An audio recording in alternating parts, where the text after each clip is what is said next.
Olá! Hoje é sexta-feira, dia de Giro da Jana, dia de sextar e dia de Janaflix. E hoje a gente vai conversar sobre o futuro repetindo o passado e um museu de grandes novidades.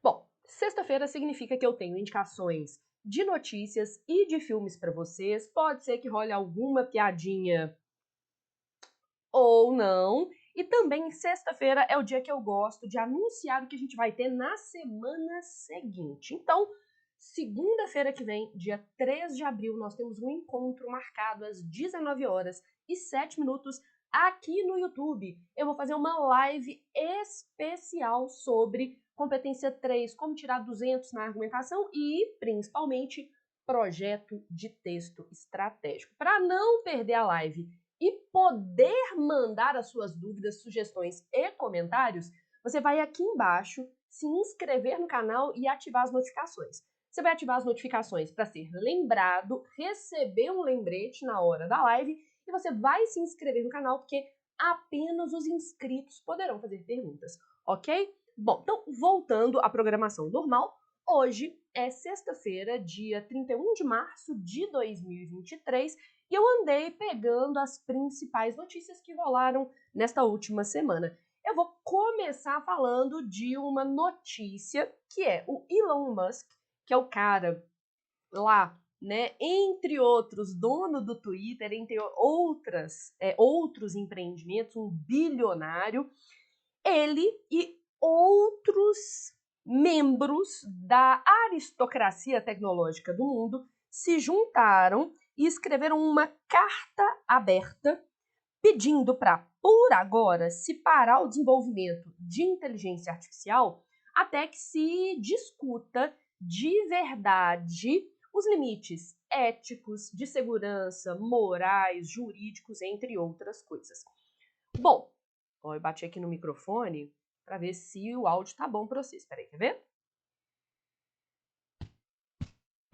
E aí, o áudio tá legal para vocês ou tá muito baixo? Fala aqui para mim nos comentários. Por via das dúvidas, eu vou dar uma aumentadinha aqui no ganho. O que eu acho interessante aqui é que eles já veem a perspectiva de haver dilemas éticos, de segurança e até mesmo humanos no uso da inteligência artificial, além, obviamente, dos que a gente já vê neste instante.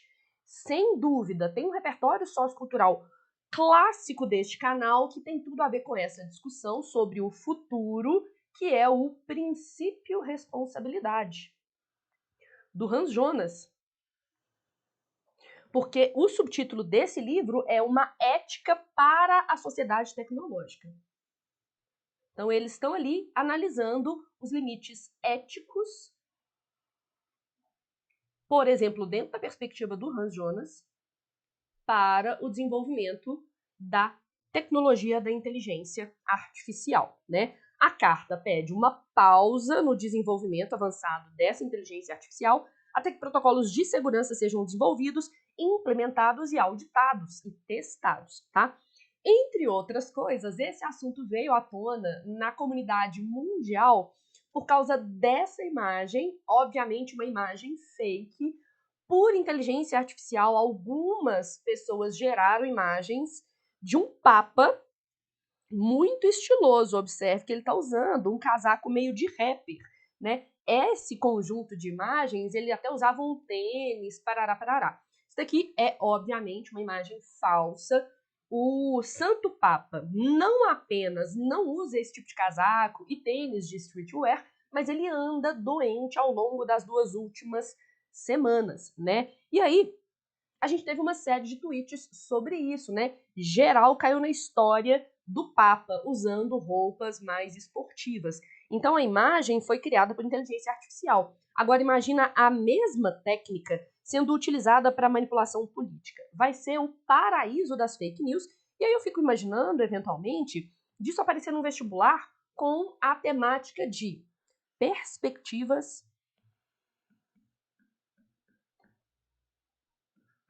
ou seja, as possibilidades, potencialidades e, desafios, ou seja, as distorções da inteligência artificial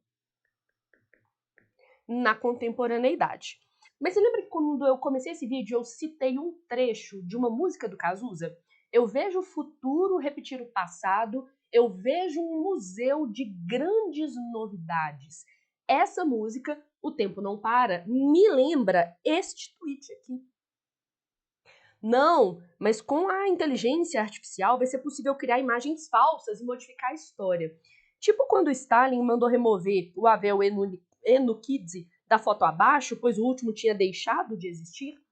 Ou seja, não há nenhuma novidade na manipulação de imagens por meio de tecnologia com fins políticos, econômicos, sociais, culturais, entre outros. Talvez isso hoje esteja mais convincente ou mais fácil, mais acessível. E aí, já que a gente está falando sobre isso, eu já quero dar um primeiro Janaflix, porque aqui a gente está discutindo o futuro. O Futuro é também o nome de uma série documental da Netflix que discute o futuro de uma série de realidades. O futuro da alimentação, o futuro dos pets, o futuro da saúde, o futuro da moda. E eu gosto dessa série documental porque eles analisam todas essas perspectivas a partir, entre outras coisas, da inteligência artificial. Então, não necessariamente você precisa escrever uma redação sobre inteligência artificial para usar a série documental O Futuro. Você pode falar, por exemplo, sobre a questão da alimentação, e se tiver assistido a essa série documental, você vai ver que lá eles falam do cruzamento entre inteligência artificial na produção de alimentos. E aí eu trouxe para vocês aqui, tá disponível na Netflix, tá, gente? Temos vários episódios, né? O futuro dos cães, o futuro dos relacionamentos, o futuro das plantas, o futuro dos jogos, o futuro do turismo espacial, do cheeseburger, vida após a morte, em que você poderia fazer o upload da sua consciência para depois fazer o download num novo corpo, por exemplo. Muito sensacional. Os episódios são super curtinhos, tá, gente? Então é um excelente programa para você distrair, passar tempo. Eu gosto especialmente do futuro da moda e do futuro da saúde. São dois que mostram muito como é que o nosso futuro vai ser. Muito diferente, mas que os dilemas são sempre os mesmos. Eu vejo o futuro repetir o passado, eu vejo um museu de grandes novidades. E se a gente está falando sobre essa questão de inteligência artificial, eu gostaria, né, já que a gente está dentro de uma indicação para a Netflix, eu sugeriria que os senhores vissem uma série de filmes, além de O Futuro na Netflix, que vão discutir inteligência artificial, tá? A gente tem, por exemplo, Coded Bias, que mostra como é que a inteligência artificial acaba por reproduzir preconceitos racistas, machistas e xenofóbicos, por exemplo, no reconhecimento facial. Uma outra indicação também na Netflix, essa já é mais famosa, The Social Dilemma, que é traduzido para o português o dilema das redes, que fala sobre manipulação dos usuários, até caiu no Enem, a partir dos algoritmos das redes sociais, e quem aprende os nossos comportamentos é a inteligência artificial. Eu vi na semana passada esse filme, é um filme de 2015. Entretanto, eu demorei para ver, mas o Ex Machina é sensacional. Nós temos aqui um cientista da computação que é chamado pelo gênio da tecnologia, bilionário, uma coisa meio Elon Musk misturado com Mark Zuckerberg, para testar esta inteligência artificial e ver se ela passa no chamado teste de Turing. Vocês conhecem o teste de Turing? A ideia do teste de Turing é que você converse com uma máquina, por exemplo, com uma inteligência artificial, e não seja capaz de reconhecer que se trata de uma máquina. Esse nome, teste de Turing, vem do Alan Turing, que eu imagino que vocês já tenham ouvido falar, né? Um dos grandes responsáveis pelo desenvolvimento do computador como conhecemos, né? E, entre outras coisas, tem um filme sobre ele. Ai, gente, não tô lembrando o nome do filme sobre o Alan Turing. Põe aqui embaixo para mim nos comentários. É muito filme, muita coisa que eu fico guardando e eu acabo esquecendo dessas coisas. Outra coisa que você encontra na Netflix que vai falar sobre internet das coisas, computação em nuvem, inteligência artificial, é o História, direto ao assunto. Tem um episódio de História, direto ao assunto, que é sobre a internet, as redes sociais e como isso vai mudar o mundo. Ou seja, hoje não falta referência para vocês. Tem muita referência no dia de hoje, ok?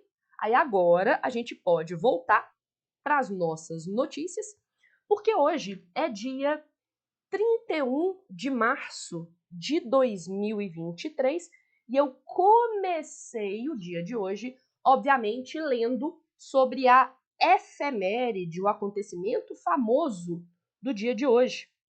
Hoje, em teoria, teria sido dado o golpe civil midiático militar de 1964, tá?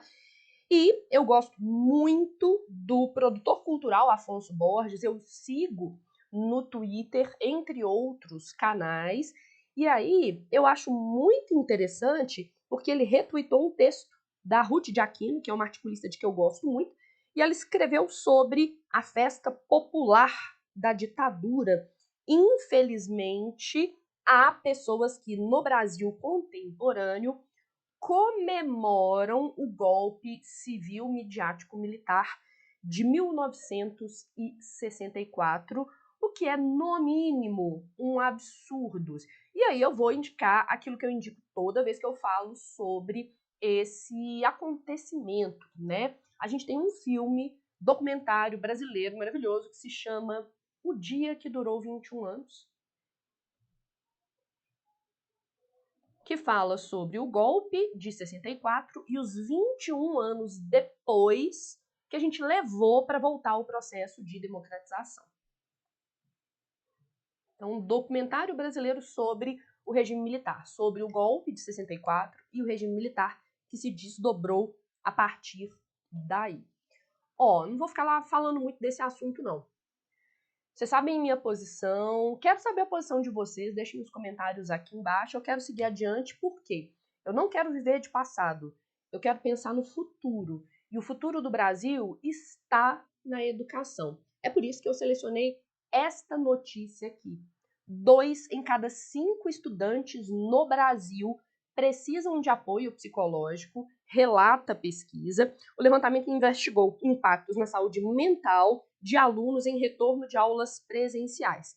Após o momento de isolamento social da pandemia, 2 em cada 5 alunos brasileiros relatam sofrimento mental. E esses relatos envolvem sintomas de ansiedade, de depressão, de estresse pós-traumático, entre outros. Os alunos estão adoecidos. E eu queria que você deixasse um comentário aqui para mim embaixo. Vamos aqui numa câmera um pouco mais íntima. Como é que você se sentiu nessa volta ao presencial? Eu posso falar da perspectiva dos professores e dos alunos com os quais eu tive contato. Estamos todos muito adoecidos. São poucos os professores que eu conheço, com os quais eu convivo, que não tomam remédios psiquiátricos. Isso já é um bom sinal, porque eles estão conseguindo ajuda, mas é um sinal de uma sociedade adoecida e a escola é um sintoma dessa sociedade adoecida. Por exemplo, a gente viu recentemente o ataque a uma escola na cidade de São Paulo, tá? Para não terminar na bad, eu queria falar sobre um orgulho que eu senti nessa semana. Na verdade, são 2 orgulhos. O primeiro orgulho é essa notícia. A Universidade Federal de Minas Gerais, que é a universidade onde eu me formei, foi classificada como a melhor universidade federal do país, de acordo com o INEP, tá? Isso é um motivo de orgulho tanto para mim como ex-aluna, quanto como uma ex-professora. Eu fui professora substituta da Faculdade de Letras da UFMG enquanto eu estava no mestrado, como ex-pesquisadora da UFMG. E, coincidentemente, nesta mesmíssima semana, no dia 27, 4 dias atrás, rolou uma thread no Twitter que viralizou, meus jovens. Olha isso aqui. Isso teve 342 visualizações. Vocês conseguem reconhecer esta senhora que está aqui? uma aluna, a Lívia, postou o seguinte. Ela estava vendo as minhas lives daqui do canal, né, do YouTube, Chupa Corona. Uma aluna na live agradeceu a prof por ela dar as aulas gratuitas durante a pandemia. Não sei quem aqui tá desde a pandemia. Eu dei lives, aulas completas, teóricas, práticas, gratuitas, quase diariamente, durante um ano e meio da pandemia. Ela estava assistindo a uma dessas lives. E quando essa aluna me agradeceu, eu respondi. Eu me formei numa universidade federal, a UFMG, então, de certa maneira, toda a sociedade pagou para que eu estudasse. É o mínimo que eu posso fazer para pagar a sociedade.